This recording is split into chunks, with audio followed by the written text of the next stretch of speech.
Hello students, I welcome you all to today's session. I hope everybody is doing perfect at their places. So today's topic is family and migration. Learning topics: relationships within a family, migration and its causes, changing family structure. We all live in a family. Our family may be nuclear or joint. The number of family members depends upon the type of family. Nuclear family is small, whereas the joint family is large. We may have few other family members who do not live with us. We meet them only on certain occasions like weddings, parties, etc. यानी कि हम सब एक family में रहते हैं, उसकी structure अलग अलग होते हैं. कुछ न्यूक्लियर होती हैं यानी कि छोटी फैमिलीज, कुछ जॉइंट होती हैं यानी कि बड़ी families. Relationships with in a family यानी कि एक फैमिली में ही कितने टाइप के रिलेशनशिप्स होते हैं. Look at this family chart. It shows 4 generations of a family. The oldest member is 95 years old. Mrs. Talukdar, she was the principal of a medical college. Her husband, Mr. Talukdar, is no more. The youngest member is Rimi. She is 6 years old. तो नीचे जो आपको इतना बड़ा family chart दे रखा है, इसमें सारे मेंबर्स के बारे में पूरी बातें बताई हैं. जो सबसे बड़ा मेंबर है वो 95 इयर्स का है, मिसेस तालुकदार, जो कि एक मेडिकल कॉलेज में प्रिंसिपल रह चुकी हैं. उनके जो हस्बैंड है मिस्टर तालुकदार वो नहीं है. और जो सबसे छोटा मेंबर है वो है 6 साल का. Mrs. Talukdar is the first generation of the family. She has 2 sons and 1 daughter. They represent the second generation. Mrs. Talukdar's grandchildren and their spouses represent the third generation of the family. Rimi, Ritika and Varun are Mrs. Talukdar's great grandchildren. तो ऊपर आपको जो chart दे रखा है family generation का, इसमें 4 generations एक साथ है. सबसे पहली जनरेशन में आपके आते हैं मिसेस तालुकदार और उनके हस्बैंड, फिर उनके बच्चे सेकंड जनरेशन रिप्रेजेंट करते हैं. मिसेस तालुकदार के जो ग्रैंड चिल्ड्रन है वो थर्ड जनरेशन है और उनके जो ग्रेट ग्रैंड चिल्ड्रन है वो फोर्थ जनरेशन है. Members of Mrs. Talukdar's family live in different places. Her eldest son migrated to Australia a long time ago, where he is working with an international bank. His wife is a doctor. The other son lives in Delhi with his family. Mrs. Talukdar's daughter and her husband have transferable jobs. They have lived in many places and are in Delhi at the moment. यानी कि जो उनके बच्चे हैं, तीनों बच्चे वो अलग अलग जगह पे हैं. जैसे उनका एक बेटा ऑस्ट्रेलिया में है, काम की वजह से उसने माइग्रेट कर लिया है. दूसरा जो बच्चा है वो दिल्ली में रहता है. जो तीसरा है उसकी ट्रांसफरेबल जॉब्स है और वो इधर से उधर ट्रैवल करते रहते हैं. Of the 3 grandchildren, 2 are married. The third one, Mrs. Talukdar's youngest grandson, is going to get married soon. All the family members have come to Delhi to attend his marriage. यानी कि जो उनका तीसरा एक grand son है उसकी शादी होने वाली है. बाकी सबकी हो चुकी है, एक की होने वाली है और उसी ओकेजन के लिए सारे फैमिली मेंबर्स दिल्ली में मिलने वाले हैं. A family chart keeps changing as new members get added to family by virtue of marriage and birth. It also reduces when there is a loss of family member due to death or migration to another place. People may have to move from one place to another due to various reasons. यानी कि आपका जो family chart है उसमें addition और subtraction होता रहता है. कोई शादी हो गई, कोई बेबी हो गया तो वो बढ़ जाता है. किसी की डेथ अगर हो जाती है या कोई माइग्रेट कर जाता है तो वो सब्ट्रैक्शन हो जाती है. लोग माइग्रेट अलग अलग रीजंस की वजह से करते हैं. Migration and its causes. Migration is defined as the movement of people from one place to another. People who migrate are called the migrants. Sometimes people move from one city to another or one state to another. Sometimes people move from their native country to another country.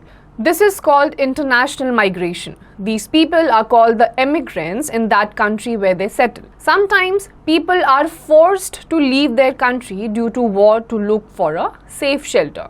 They move to another country and are called refugees there.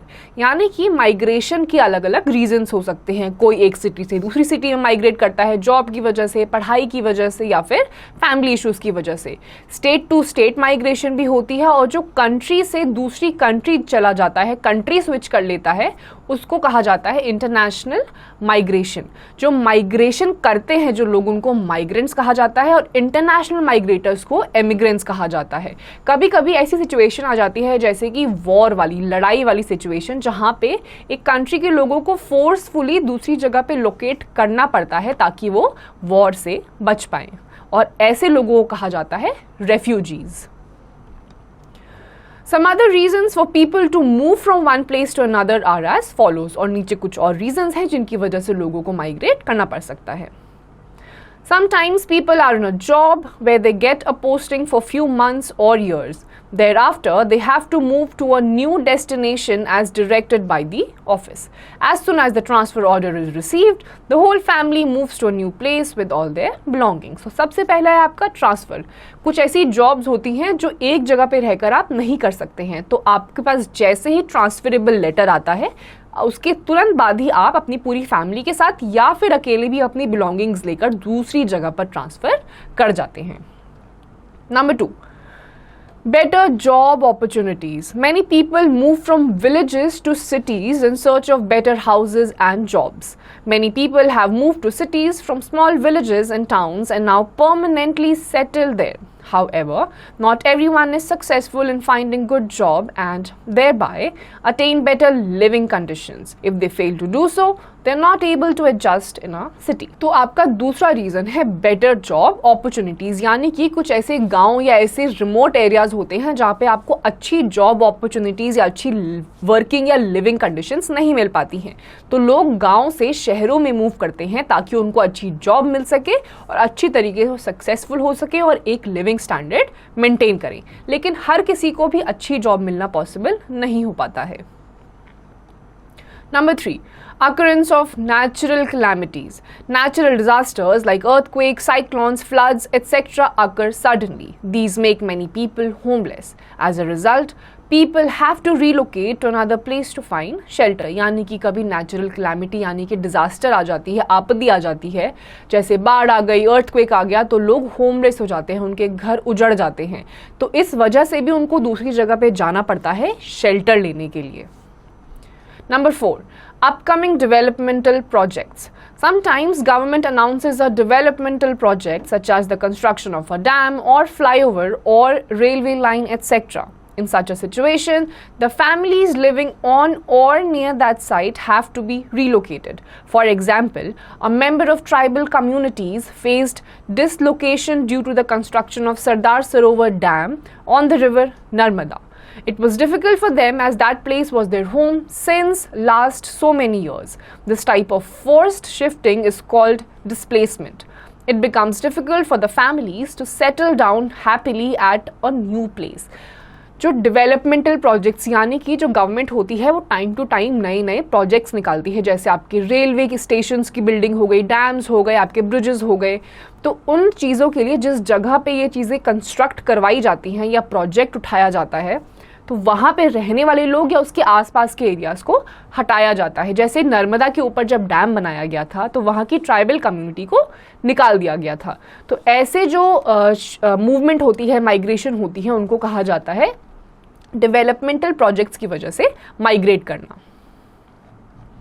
Number 5, demolition. Many buildings that are constructed are illegal. They are either built on government land or do not come under the government norms. Such buildings are termed illegal and are demolished by the government. In cities, one often comes across slums. These are temporary shelters, jhuggis, made next to one another.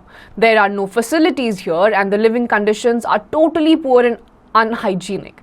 As the slums encroach upon government land, so most of the time they are demolished. यानी कि आपके जो demolitions होते हैं, यानी कुछ buildings को deconstruct या डिसमेंटल कर दिया जाता है, ये उन लैंड पे होती है जहाँ पे गवर्नमेंट का राइट होता है या फिर इन लैंड की कोई लीगल एंटिटी नहीं होती। तो उन जगहों को, जैसे आपके स्लम्स हो गए, झुग्गीज हो गई, जो एक साथ बहुत सारी बना दी जाती हैं, ये गवर्नमेंट लैंड पे बना दी जाती हैं, तो गवर्नमेंट कभी भी आके इनको हटा सकती है क्योंकि ये इलीगल होती हैं। तो ऐसा जो हटाना होता है इसको कहा जाता है demolition. Number 6, seasonal migration. It is a feature of small farmers. Many farmers still depend on rains to irrigate their fields. So, they go to the village during the rainy season to grow and harvest the crop. Thereafter, they have to wait for the next rainy season. This time in between is an unproductive period for them. As a result, they move to some other place to earn their livelihood. Seasonal migration आपका होता है कि अलग अलग seasons की वजह से लोग माइग्रेट करते हैं अपने लाइवलीहुड को अर्न करने के लिए। जैसे कि फार्मर्स अभी भी कई जगहों पे ऐसे हैं जो बारिश पे निर्भर हैं, तो जब तक बारिश होती है वो उस जगह पर रहते हैं, सींचते हैं और कमाते हैं, लेकिन जैसे ही बारिश का सीजन चला जाता है उनको अलग जगह पे मूव करना पड़ता है ताकि कुछ और काम करके वो अपना गुजारा कर सके। They pick up some manual work there and go back to the village in the next rainy season. This is called seasonal migration. तो इसको कहा जाता है seasonal migration. Change in the family structure. Migration does bring a change in the family structure. Sometimes the joint family becomes a nuclear family. The lifestyle of the family also changes. Mostly, the family that moves away cannot meet the other family members and relatives very often. They meet only on rare occasions. यानी कि अलग अलग जो आपकी family structures होते हैं वो time to time अलग अलग रीजंस की वजह से चेंज होते रहते हैं। जैसे कि आपकी जो जॉइंट फैमिली होती है वो कभी कभी अलग अलग रीजंस की वजह से न्यूक्लियर हो जाती है। यूजुअली ये जो लोग होते हैं न्यूक्लियर फैमिली के जो अलग मेंबर्स होते हैं जो अलग अलग सिटीज़ या स्टेट्स में रहते हैं वो डिफरेंट ओकेजन्स जैसे आपकी शादी हो गई, नामकरण हो गया, इन सारी पार्टीज में मिलते हैं। So students, here comes the end of this chapter. इस चैप्टर की जितनी भी एक्सरसाइजेस है वो आपको खुद से करनी है।